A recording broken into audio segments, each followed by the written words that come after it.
Dahil bakunado ka, aba panalo yan! Sali na sa Bakunado Panalo Raffle. 3 million worth of cash prizes ang ipamimigay. Basta't bakunado ng COVID-19 vaccine, may chance kang manalo ng 1 million pesos sa grand draw at isa sa 100 winners sa monthly draw.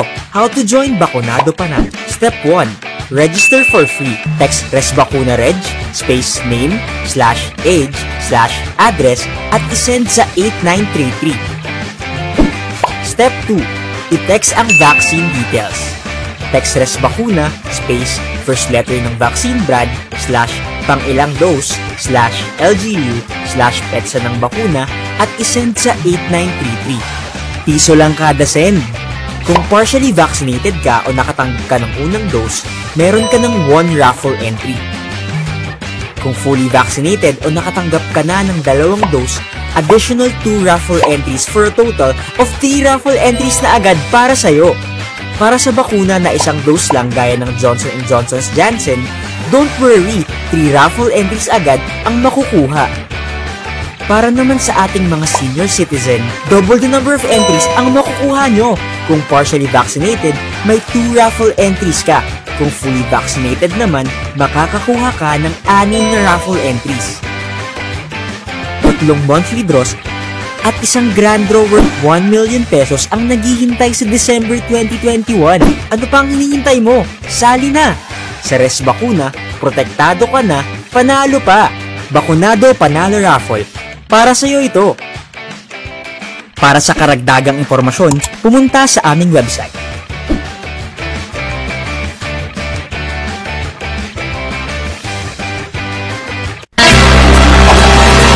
Narito na ang inyong bidang kasangga sa tamang impormasyon tungkol sa kaadamang pangkatong sugat.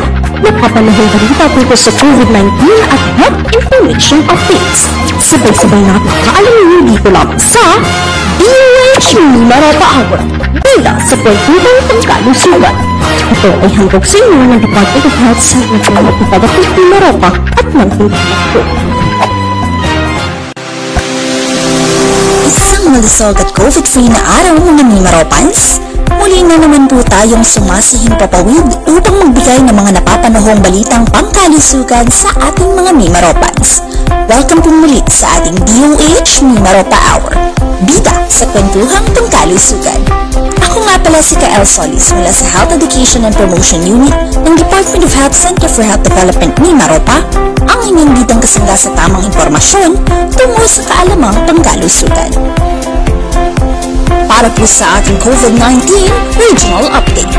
As of October 18, 2021, ang rehiyon ng Mimaropa ay nakapagtala ng 183 na bilang ng panibagong kaso ng COVID-19. Sa kabuuan, mayroon ng 2,335 na bilang ng aktibong kaso sa buong rehiyon. Samantala, ang kabuuang bilang ng lokal at imported na kaso ng COVID-19 na nakaitala sa rehiyon ay 28,555 at ang kabuuang bilang ng ating recovered cases ay 25,058. Samantala, narito naman ang pagkakahati-hati ng active COVID-19 cases per province. 876 sa Oriental Mindoro, 185 sa Occidental Mindoro, 225 sa Marinduque, 283 sa Romblon, 485 sa Palawan at 281 naman sa Puerto Princesa. Para sa karagdagang impormasyon, bisitahin ang ating official Facebook page, DOH CHD Mimaropa.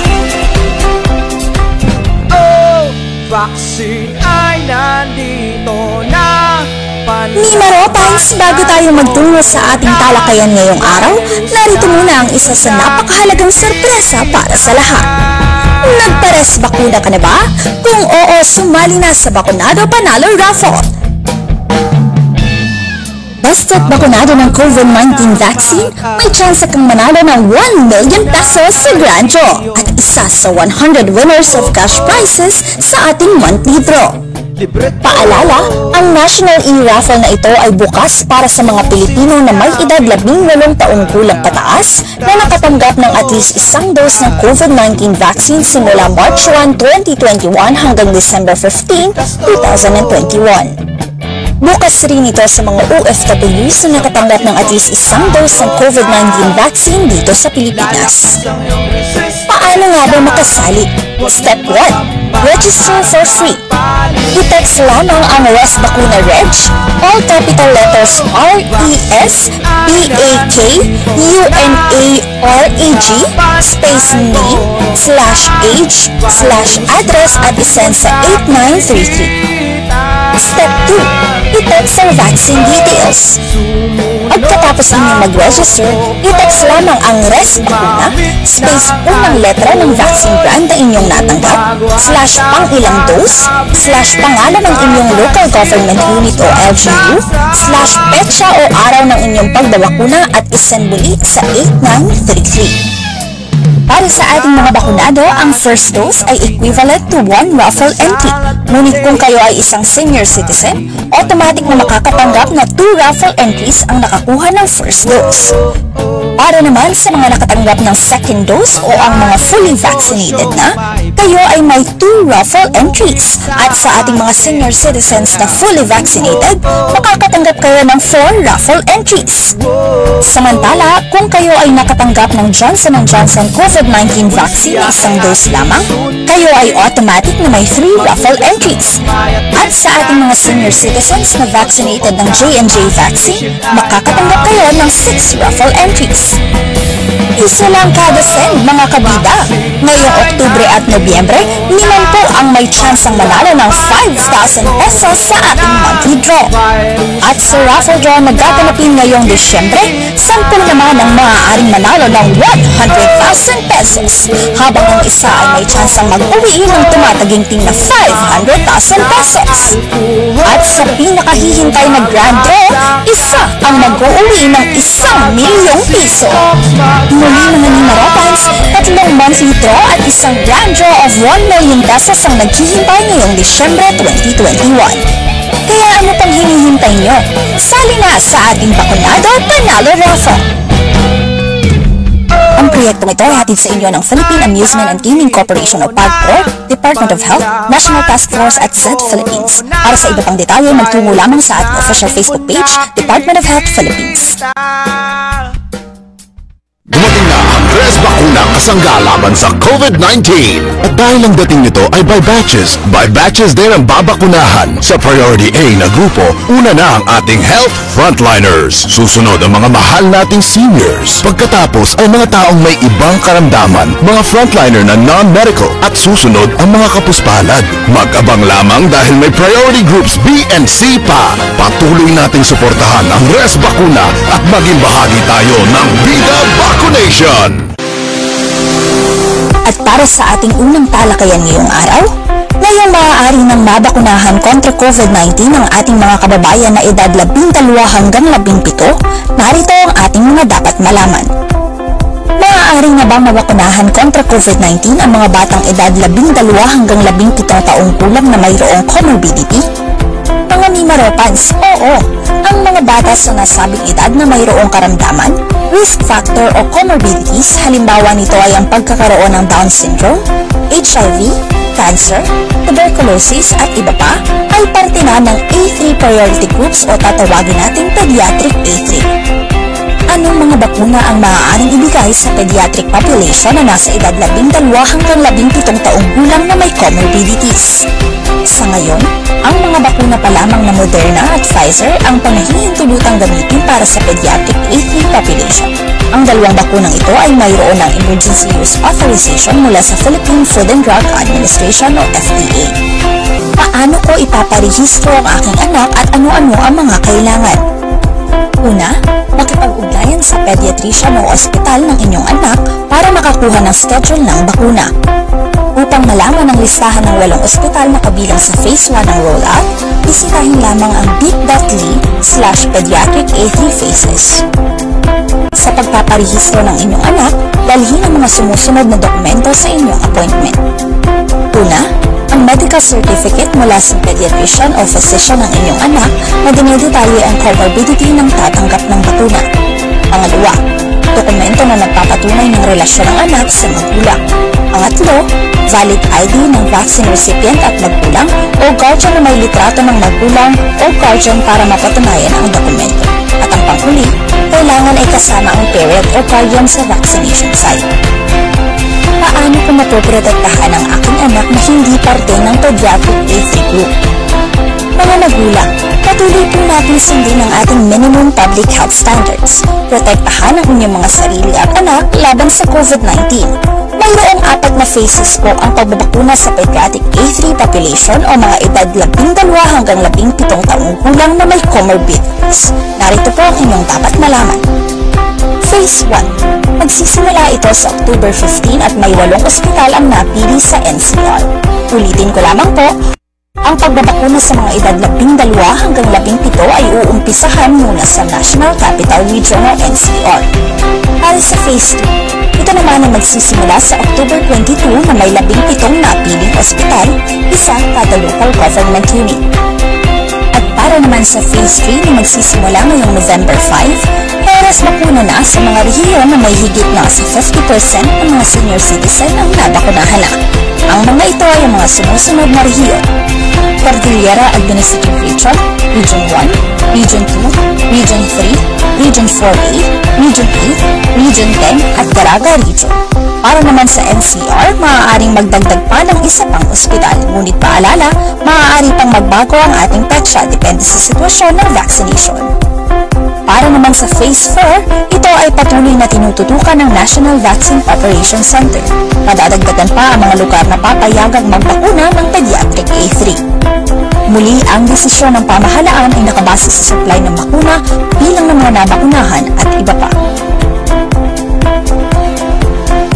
Samantala, ayon sa Advisory No. 91 ng National Vaccine Operations Center o NVOC, kaugnay ng IATF Resolution No.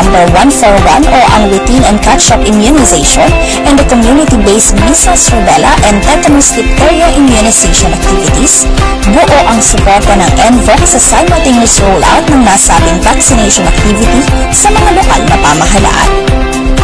Habang patuloy ang pagpapaigting ng pagbabakuna upang mas mabakunahan ang mas nakararami, kailangan din mabigyan ng pantay na importansya ang mga routine and catch-up immunization para sa mga sanggol at mga bata upang maiwasan ang pagkakaroon ng outbreaks at community transmission ng mga vaccine-preventable diseases tulad ng measles, rubella, tetanus at diphtheria.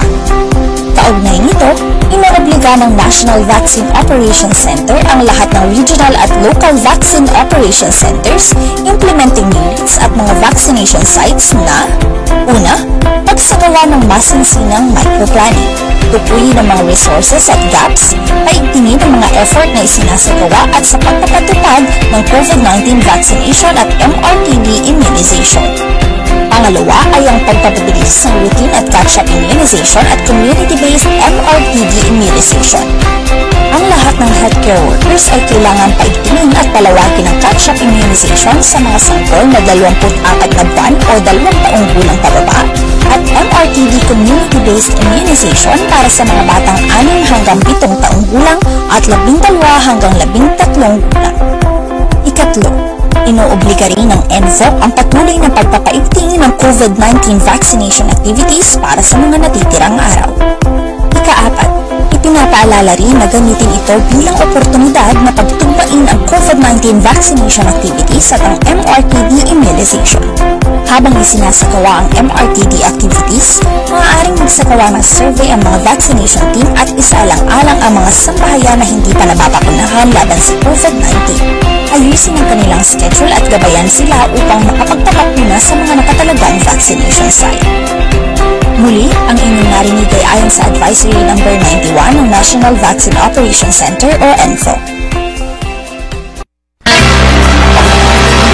Ngayong panahon ng pandemya, together we can be the solution plus sa COVID-19. D. Bawal ang walang mask at face shield. I. Isanitize ang kamay at umiwas sa mga kulog na lugar. D. Dimistansya ng 1 metro at limitahan ang pisikal na interaksyon sa iba. A. Alamin ang tamang impormasyon. At ang panghuli, suportahan ang FDA-approved na bakuna. #ResBakuna, kasangga ng mga bida. Sama-sama tayo sa Bida Vaccination.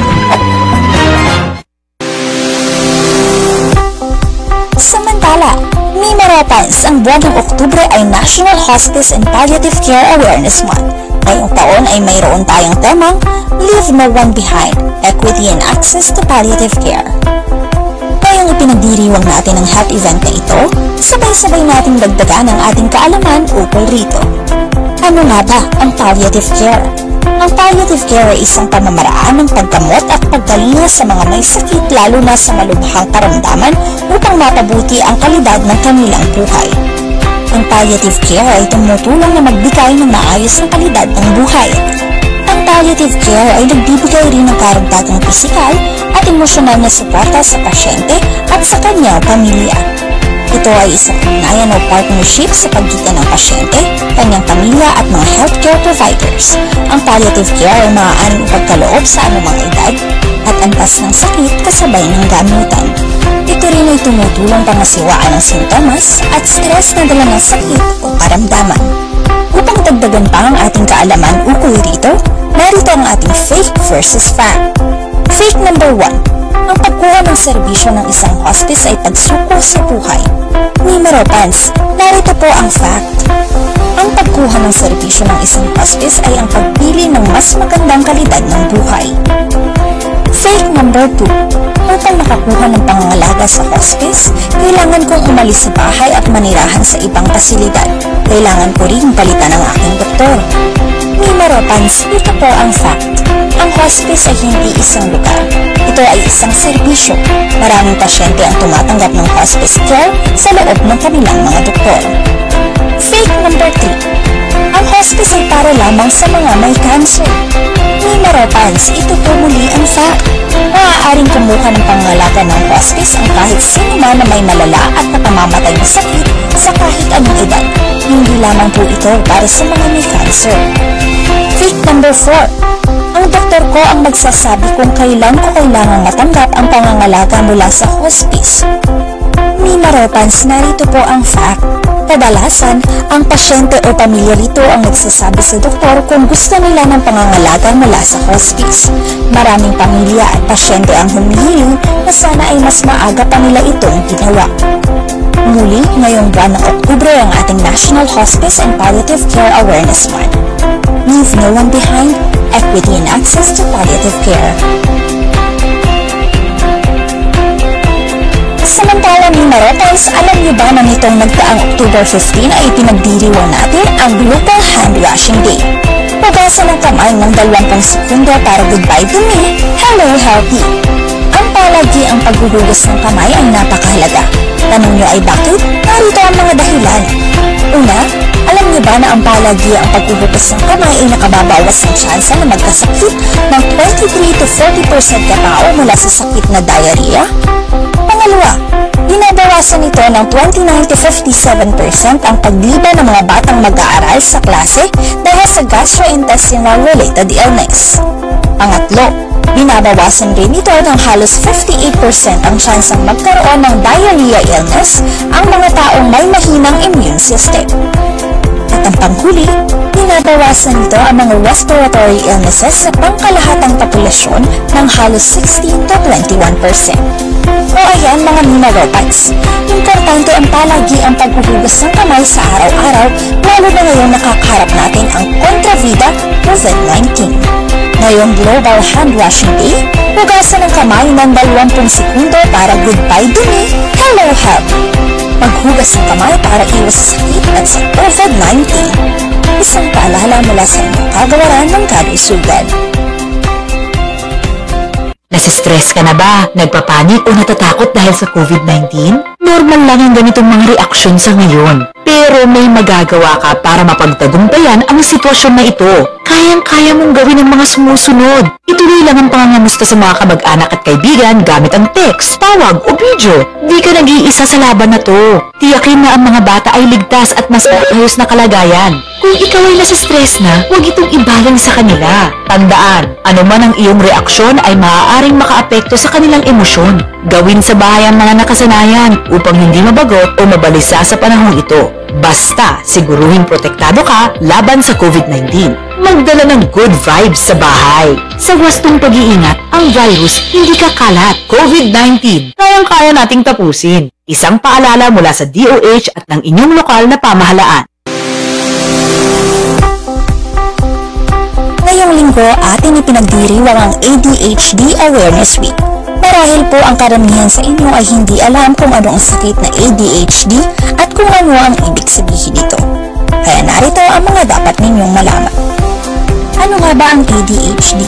Ang ADHD o Attention Deficit Hyperactivity Disorder ay isa sa pangkaraniwang mga neurodevelopmental na sakit ng pagkabata. Kadalasan, ito ay una nang nadadiagnose sa pagkabata at madalas na tumatagal sa karampatang gulang. Ang mga batang may ADHD ay maaaring magkaroon ng problema sa pagbibigay pansin, pagkontrol sa mga mapusok na pag-uugali o maaaring kumilos ng hindi iniisip kung ano ang magiging resulta at pagiging sobrang aktibo. Paano po ba natin maima-manage ang mga sintomas ng ADHD? Una, develop healthy eating habits upang sila ay masanay sa pagkain ng masusustansyang pagkain. Pangalawa, participate in daily physical activities upang manatiling healthy at aktibo ang katawan. Pangatlo, limit the amount of screen time. Bawasan po ang oras na inilalaan sa mga cellphones at computers. At ang panghuli, get the recommended amount of sleep. Matulog ng may sapat na oras. Ngayong ADHD Awareness Week, let's celebrate uniqueness and move for your friends and family para sa #HealthyMimaropa, #HealthyPilipinas. Para malabanan ang COVID-19, ang kailangan natin ay tama at totoong impormasyon, hindi fake news. Huwag kaagad maniniwala sa nababasa at naririnig. Ang pagkalat ng mga maling paniniwala tungkol sa COVID-19 ay nagdudulot ng panik, takot at maling desisyon. Nakakasagabal din ito sa mga hakbang ng gobyerno para mapigilan ang lalong pagkalat ng sakit na ito. Laging i-double check kung saan nanggaling ang nabasa o narinig. Kunin lamang ang mahalagang impormasyon sa mapagkakatiwalaang sites tulad ng Department of Health, World Health Organization at UNICEF. Maging mapanuri at i-share lamang ang tamang impormasyon. Sa ganitong paraan, nakakatulong ka para sa maayos na pagtugon sa health crisis na ito.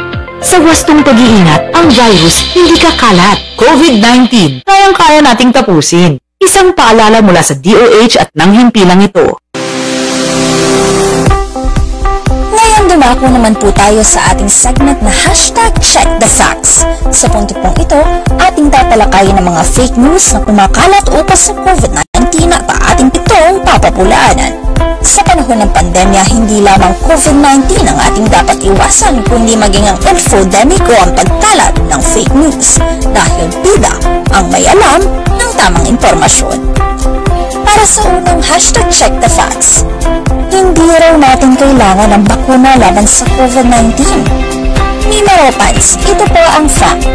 Pinapakita ng kasalukuyang datos sa buong mundo na epektibo ang bakuna para maprotektahan tayo mula sa simptomatikong kaso ng COVID-19 at maiwasan ang pagka-ospital o pagkamatay. Ikalawang check the facts.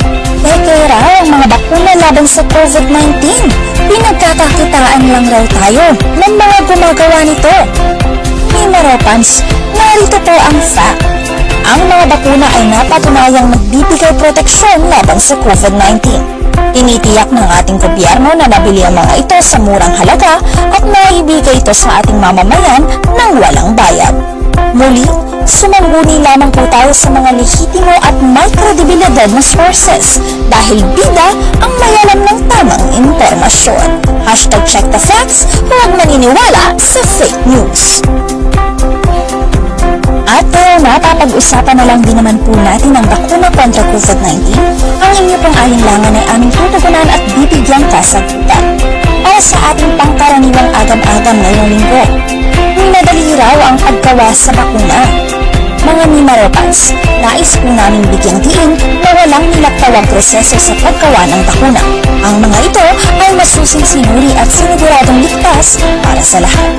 Bago pa man nagkaroon ng pandemya, ilang dekada nang pinag-aralan ng mga eksperto ang coronavirus na kinabibilangan ng SARS-CoV-2 na nagdudulot ng COVID-19 at mga teknolohiyang ginagamit sa paggawa ng mga bakuna. Kinailangang makahanap ng agarang solusyon para mapabagal kung hindi man matigil ang pagkalat ng COVID-19 na dahilan ng pagkamatay ng maraming tao sa buong mundo. Kung kaya't may mga prosesong binigyang prioridad para mapatilis ang paggawa ng bakuna. Nagkaroon po ng malawakang kooperasyon ng mga eksperto sa buong mundo para mapabilis na matagunan ang pandemyang ito. Maraming pondo ang nakalap mula sa pampubliko at pribadong sektor na siyang nagbigay daan para maisagawa ang malawakang vaccine trials at masiguradong epektibo ang bakuna. O ayan, Nina Opans ha, ikaw ba ay may agam-agam, alinlangan o anumang katanungan ukol sa bakuna kontra COVID-19? Huwag mo nang mag-alala dahil nandito kami upang bigyang linaw ang inyong mga agam-agam. Para sa iba pang impormasyon o katanungan, bisitahin ang ating official Facebook page, Department of Health Philippines at DOH-CHD Mimaropa. Lolo, Lola, isang taon na tayong nahiwalay dahil sa quarantine.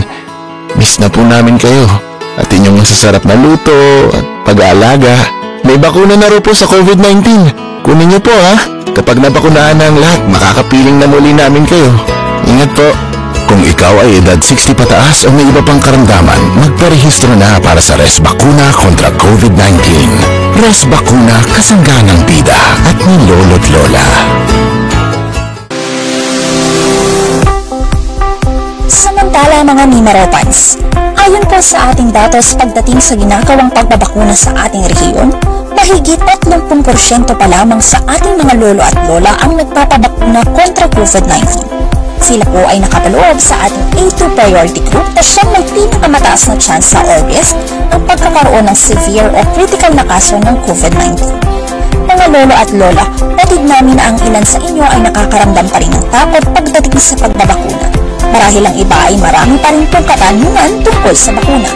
Nais po namin ipabatid na sa pagbabakuna, hangad ng inyong Department of Health na bigyan kayo ng karagdagang proteksyon laban sa COVID-19 na maaaring maging rason ng pagpa-ospital o pagkamatay, ngunit mapoprotektahan po tayo ng bakuna laban dito.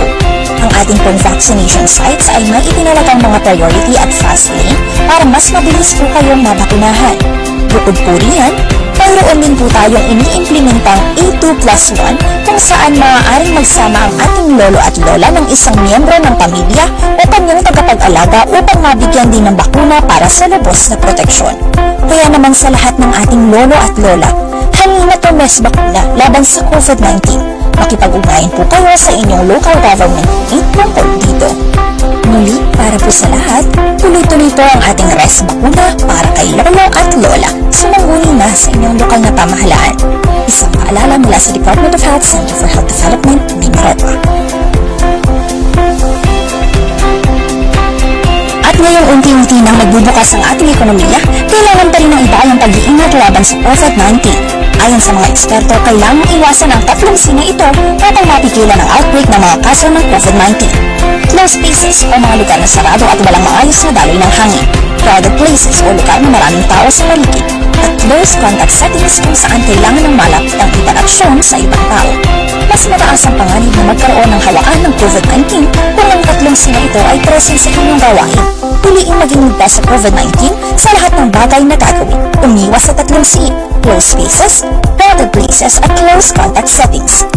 Kung ikaw naman ay nakararanas sa mga sintomas ng COVID-19 tulad ng sipon, ubo, lagnat at iba pa, huwag nang hayaang lumala at kumalat pa ang mga sakit na ito.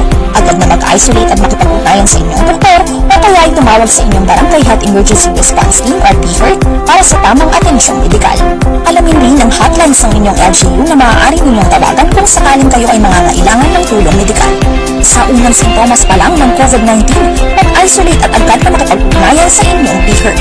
At kung ikaw naman ay nangangambang lumabas para magpa-check up, huwag mag-alala. Kung hindi emergency ang bakal sa ospital, kumonsulta online. Makipag-ugnayan sa inyong doktor o ospital kung mayroon silang telemedicine services at para mabawasan ang maaaring maging exposure ng COVID-19. Para sa karagdagang impormasyon, pumunta sa website ng Department of Health sa www.doh.gov.ph at i-click ang telemedicine button sa kanang bahagi ng website.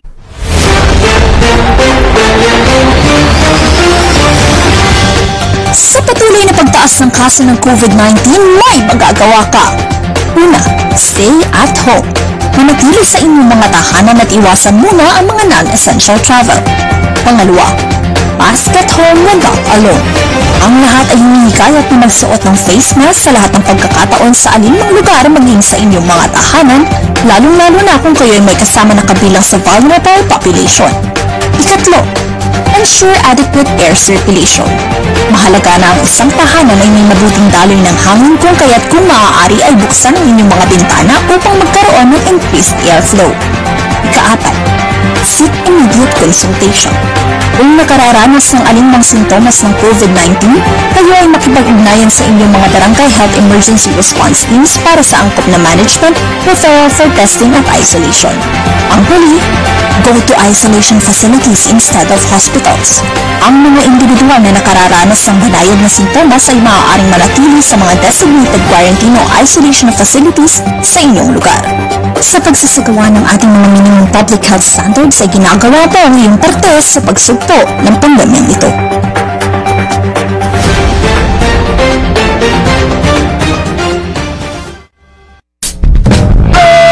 Vaccine ay nandito na, panlaban kay corona, virus na di mo nakikita. Mga numerotans, habang isinasabuhay po natin ang new normal, huwag tayong maging kampante dahil ang virus ng COVID-19 ay tila pagkalaging nagbabantay at handang umatake sa mga individual na walang sapat na proteksyon.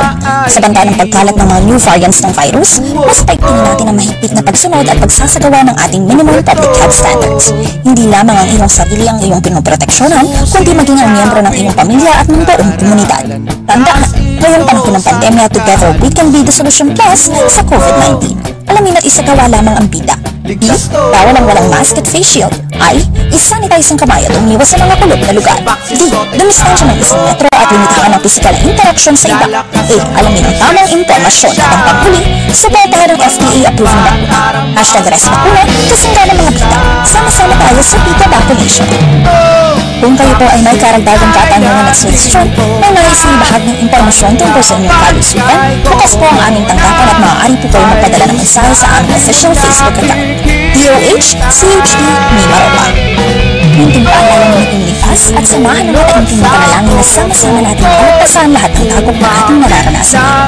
Ito po muli ang lingkod na El Solis mula sa Health Education and Promotion Unit ng Department of Health Center for Health Development Mimaropa. Maraming salamat po and stay safe everyone.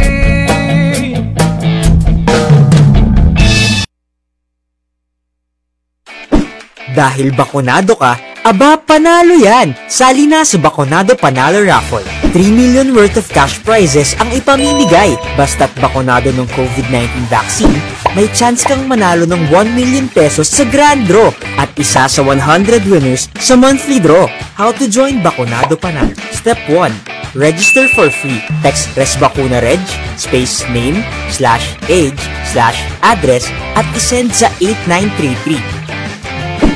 Step 2. I-text ang vaccine details. Text ResBakuna, space, first letter ng vaccine brand, /pangilang dose, /LGU, /petsa ng bakuna, at isend sa 8933. Piso lang kada send. Kung partially vaccinated ka o nakatanggap ka ng unang dose, meron ka ng 1 raffle entry. Kung fully vaccinated o nakatanggap ka na ng 2 dose, additional 2 raffle entries for a total of 3 raffle entries na agad para sa'yo. Para sa bakuna na 1 dose lang gaya ng Johnson & Johnson's Janssen, don't worry, 3 raffle entries agad ang makukuha. Para naman sa ating mga senior citizen, double the number of entries ang makukuha nyo. Kung partially vaccinated, may 2 raffle entries ka. Kung fully vaccinated naman, makakakuha ka ng 6 na raffle entries. 3 monthly draws at 1 grand draw worth 1 million pesos ang naghihintay sa December 2021. Ano pang hinihintay mo? Sali na! Sa ResBakuna, protektado ka na, panalo pa! Bakunado Panalo Raffle. Para sa'yo ito. Para sa karagdagang impormasyon, pumunta sa aming website